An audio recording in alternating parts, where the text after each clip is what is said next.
জীবন অনেক অশ্রু আর ঘামের বিনিময়ে অর্জিত জুলাই বিপ্লব পরবর্তী বাংলাদেশের মানুষ তাদের ব্যালটের অধিকার ফিরে পাবে। কিন্তু দুর্ভাগ্যজনকভাবে 12ই ফেব্রুয়ারি মানুষের ব্যালটের অধিকারের সাথে নির্মম তামাশা করা হয়েছে। সারাদিন শান্তিপূর্ণ নির্বাচনের প্রকাশ্য নাটক সাজিয়ে সন্ধ্যার পর থেকে সূক্ষ্ম ইঞ্জিনিয়ারিংয়ের মাধ্যমে টার্গেটকৃত ব্যক্তিদেরকে জাতীয় সংসদে যাওয়ার পথে প্রতিবন্ধকতা সৃষ্টি করা হয়েছে।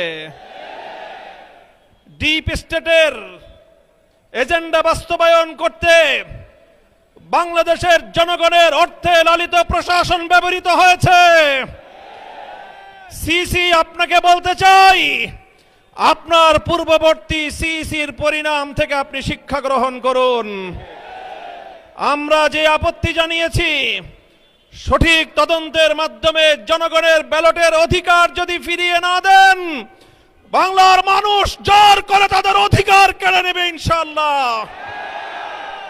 আপনাদের এই প্রহসনের প্রতিবাদ করার পর গোটা বাংলাদেশ জুড়ে আমাদের 11 দলীয় নির্বাচনী ঐক্যের নেতা কর্মী সমর্থকদের উপর যেই পৈশাচিকতা চালানো হচ্ছে, আমাদের বোনদেরকে ধর্ষণ করা হয়েছে, আমাদের মা বোনদের শ্লীলতাহানি শুধু নয়, তাদেরকে শারীরিকভাবে লাঞ্ছিত করা হয়েছে, আমাদের বাড়িঘরে অগ্নিসংযোগ করে বাংলাদেশে আবার নতুন করে ফ্যাসিবাদ ফিরিয়ে আনবার পায়তারা চালানো হচ্ছে।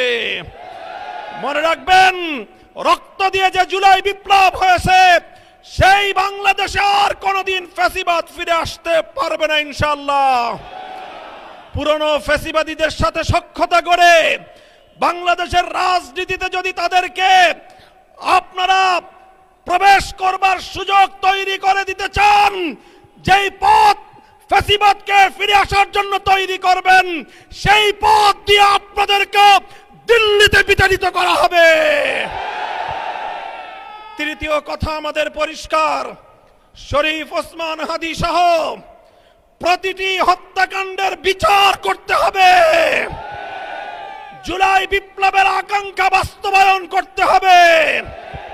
জুলাই স্পিরিট থেকে যদি এক চুল পরিমাণ বাংলাদেশকে বিচ্যুত করার ষড়যন্ত্র করা হয়, জুলাই যোদ্ধারা আবার মাঠে নামবো, আবার মাঠে নামবো, আবার মাঠে নামবো ইনশাআল্লাহ।